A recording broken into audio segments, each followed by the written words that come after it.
Welcome back to another episode of Susan Lopresti Wellness, Mind, Body, and Soul. This is the podcast where we explore the highs, the lows, and everything in between when it comes to a woman's life, her health, and all aspects of navigating the midlife landscape. I'm your host, Susan Lopresti, and today I have a special guest with me. Her name is Elle Chase. Let me tell you a little bit about Elle. She is a certified life coach, intimacy, and relationship coach. She's a board certified sexologist and a multi certified sexuality educator. She has trained with some of the most respected programs in the United States, including the San Francisco Sex Information Sex Educator Training Program and the Kinsey Institute of Human Sexuality Intensive Program. Elle is a certified sexologist through the American Board of Sexology and the American College of Sexologists International, as well as a certified life coach through Lumia Life Coaching and ICF-accredited program. Elle is a member of the LGBTQIA plus community and primarily works individually with women, femmes plus NB, GNC individuals, and with all genders in relationships of two or more. Her intimacy, sex, and relationship work focuses on empowerment, relational skills, empathy, reducing shame, and addressing the intersection of body image and sexuality. As a life and executive coach, she draws on 25 years of experience as a film executive, producer, and five-time business owner across multiple industries. Her coaching approach integrates various modalities, including somatics, vagus nerve regulation, parts work, /IFS, and mindfulness and meditation.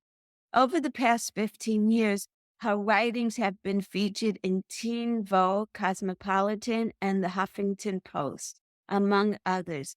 And she authored the highly regarded Curvy Girl Sex, 101 Body Positive Positions to Empower Your Sex Life. Elle is also a sought-after expert, frequently quoted in international media, including the Today Show, Nighttime, the New York Times, USA Today, and the New York Post. Additionally, her insights have been featured on top-rated podcasts and radio shows such as Sex with Emily, Dan Savage's Lovecast, and Loveline. Elle's advocacy work includes founding and serving as the executive director of the Los Angeles Academy of Sex Education, which is an organization that provided community-wide sex education classes taught by leading experts. She also served on the advisory board of Educate Us, an organization that's dedicated to advancing progressive sex education policy nationwide. Her coaching practice is rooted in being trauma-aware, social and racial justice, informed, LGBTQIA plus affirming, kink-friendly, fat-positive, intersectionally feminist, and a disability advocate. She is also honored to work with clients in the CNM and SW communities, as well as those exploring alternative relationship dynamics. So without further ado, let's welcome Elle Chase to my podcast. Elle, thank you so much for being here with me today. I'm really curious how you got started in this line of work as far as being a sex therapist. And I guess that's basically your title, right? A Well, sex, it's sex coach because sex therapy and coaching completely different. They oh, can work in tandem and complement each other, but they are different. Therapy, you're working on the past and you're really getting in and digging deep on why you feel the way you feel, and it's more of a long-term thing. Coaching is goal specific, and coaching assumes that you've already done that work. so that you're coming with a goal or an area that you'd like to work on, and we just work on that. So sex coach, I'm a sexologist, the American Board of Sexology, and I'm a sex educator. I was a sex educator for most of my career, and I came into it after a marriage that ended, and I was not sexually satisfied my entire life. I didn't know why people had sex. I didn't understand what was so enjoyable about it. And I was watching this episode of True Blood back in the day, the HBO show about the vampires and all of that. And the two main characters had this great chemistry. And there was this time where they got together and consummated their love. And suddenly something sort of came over me and I just started crying. And I realized that I had never felt this passion. And suddenly that just became my driving force. And it really sort of knocked me into myself. And I soon was out of my marriage and out sort of experimenting and started a website, a blog on Tumblr when you could put adult stuff on Tumblr of sensual images or porn or whatever that I shared with my lover. And it was just supposed to be for us.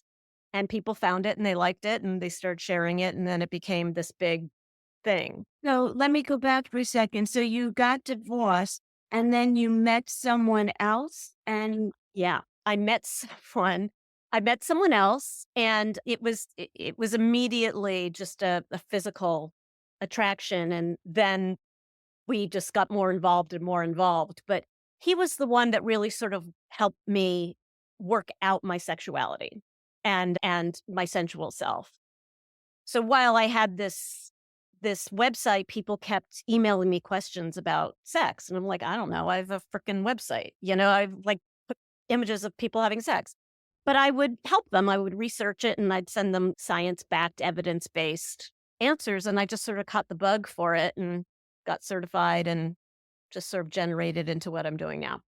so let me ask you, let's go back to your marriage for a second. Yeah. Were you in love with your husband or did you find him sexually attractive or was it that his like what was it that was it? I was in love with my husband. I had never experienced what it was like to be in a sexually desirous relationship. So I had sex with him and it was sort of just for him, or it was to connect, or it wasn't necessarily for pleasure.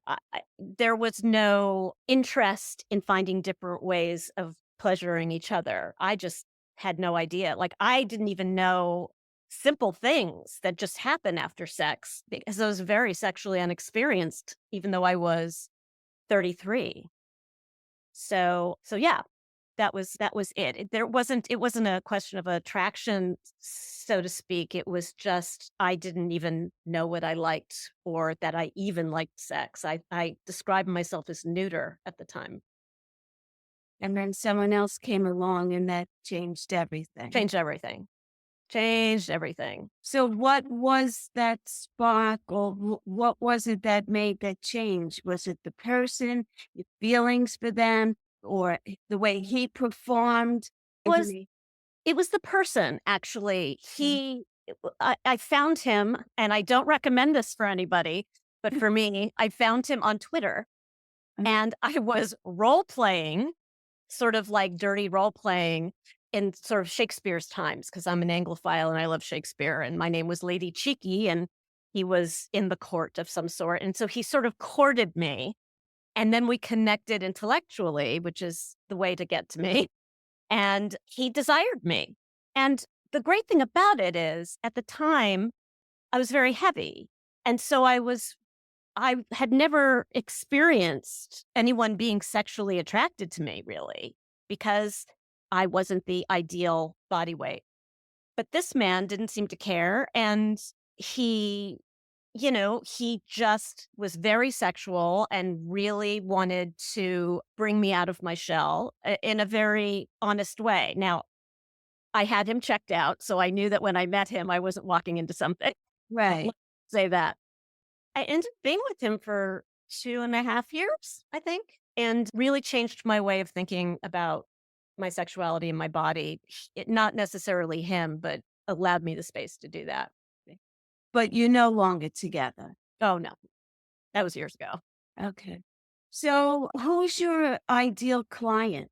What do you see the most of as far as women? Are they younger? Because my podcast is really about midlife women, and I Yeah, know women in midlife have a whole host of issues going on when it comes to sex.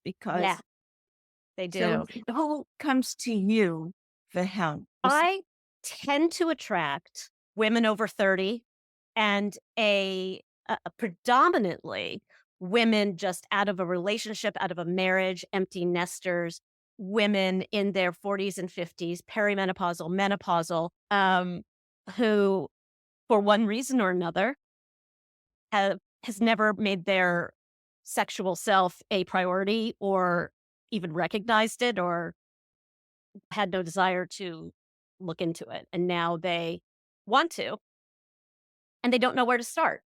And they don't know if what they're feeling is dirty or if it's okay. And even if they feel like it's okay, like, what do I do with this energy? What do I do? How do I go out and get it and be true to myself and my values and also be able to explore?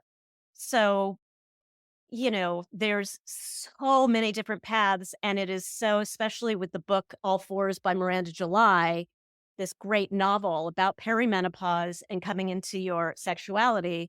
Yeah, it's a great book. And her book sort of exploded. And it's because there are all these women now who are finding that it's okay to delve into that part of themselves and find that they feel more like who they're supposed to be when they include their sexual self, whatever that may be. Mhm.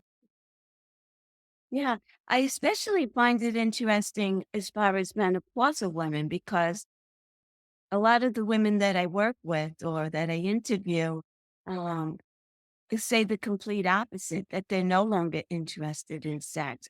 I think also it has a lot to do with that they've been married for so Mhm. long.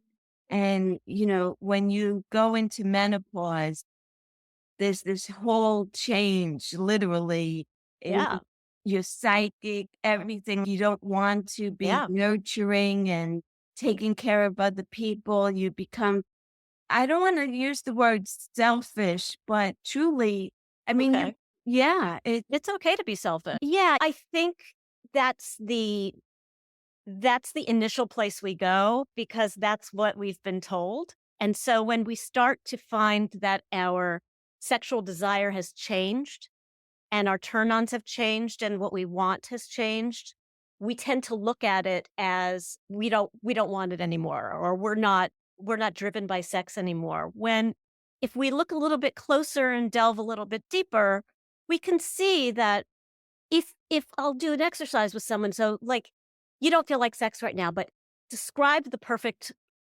mate for you or the perfect sexual mate for you. If that person came along, would you want sex?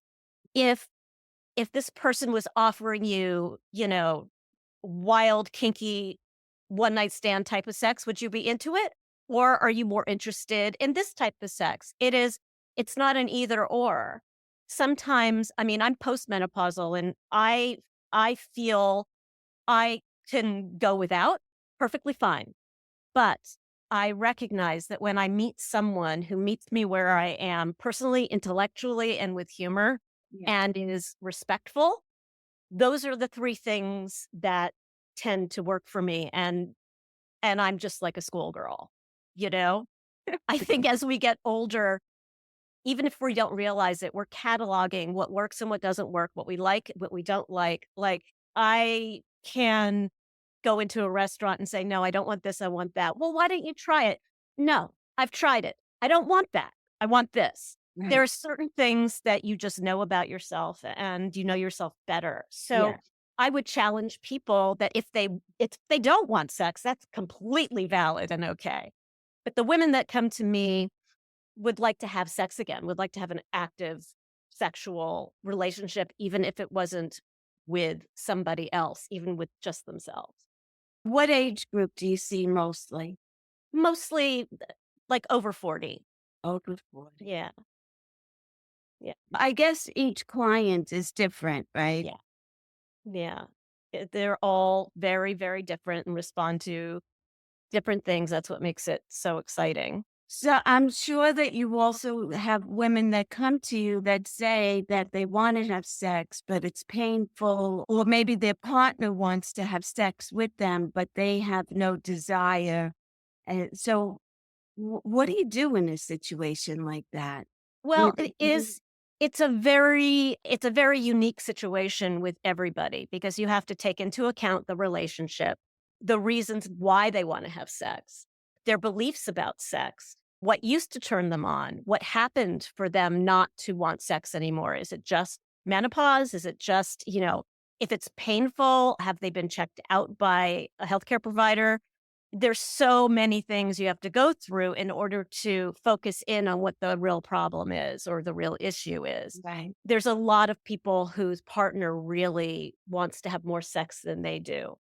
And I think what really works with my clients is really sitting down and defining what kind of sex do you want to have? Because you could be just having sex and you're like, okay, well, this isn't, but what do you really want? And defining that. And then hopefully there's a partner who wants to meet them halfway. Mhm. Throughout our entire lives, our turn-ons and turn-offs change. And it also changes with the situation. I mean, the world right now is kind of a dumpster fire. So, it's an all of everything situation. We had our lives were stressful enough, and now it's even more stressful. And so it's prioritizing pleasure and not necessarily sex. So it takes it out of the context of sex itself, which often has a lot of preconceived notions and pressure to it, and having an evening of pleasure, something where orgasm isn't necessarily the goal, where connection might be the goal, or trying something new, or doing something exciting, or having a night by yourself where you just explore yourself and different places that maybe no one has touched before that, could be the inside of your elbows. It could be your ankles, toes. It's getting to know that part of you so that you can begin to recognize what is a turn on for you when your desire is low for different reasons as opposed to hormonal. right. Do men come to you? Do you ever have I men? don't see men currently, but I do see men when they are in couples or thruples. Oh, okay. Yeah, I think I have more to offer women in this Couples area. or what did you say? Thruples. So So a threesome?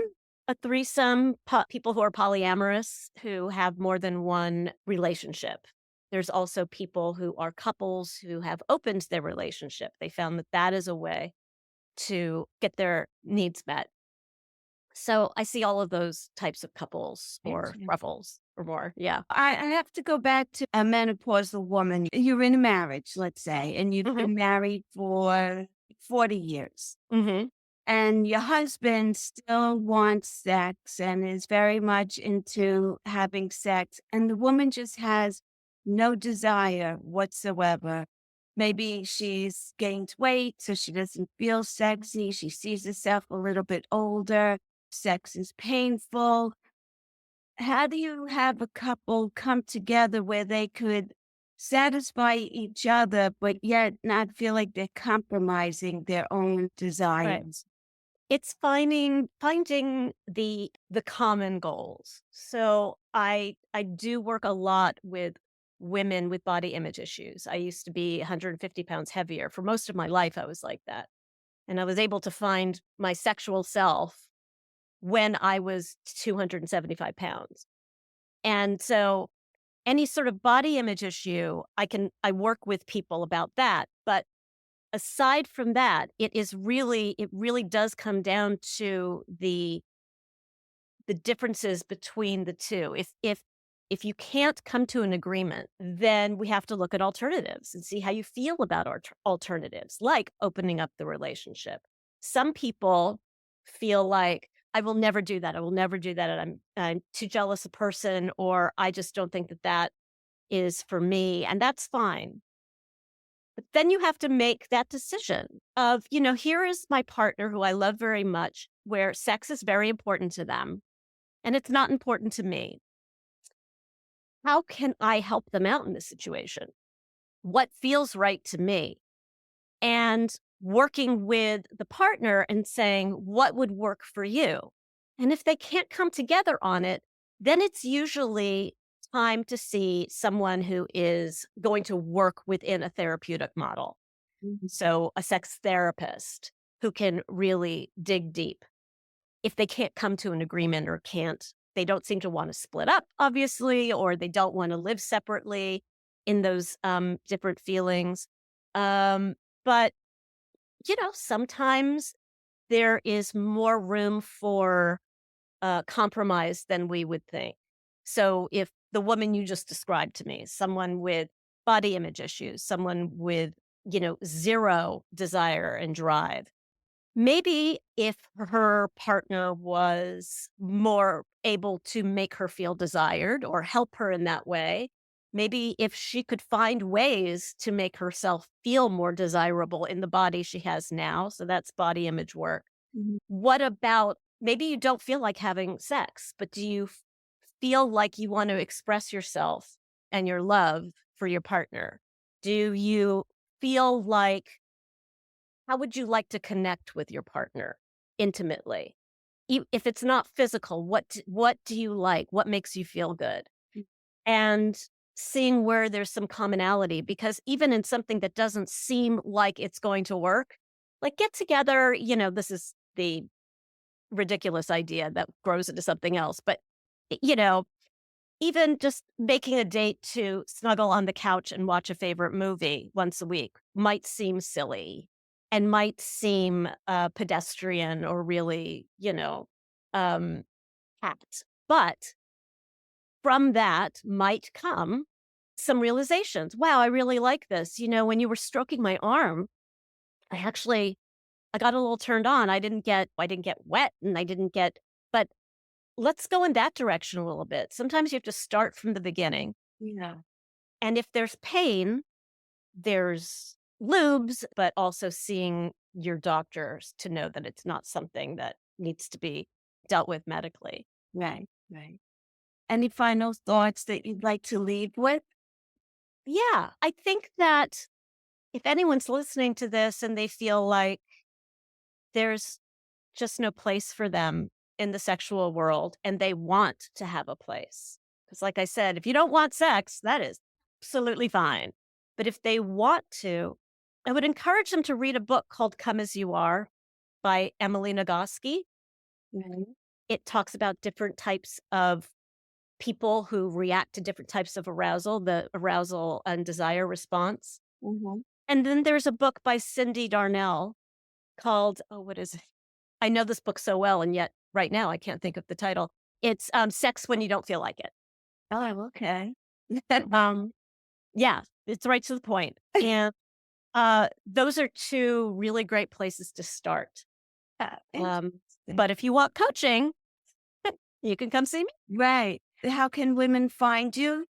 I'm at ellchase.com, ELLE, chase.com, and you can contact me on the site. Okay. And where are you located? I'm located in New York State. Thank you so much. Thank you. So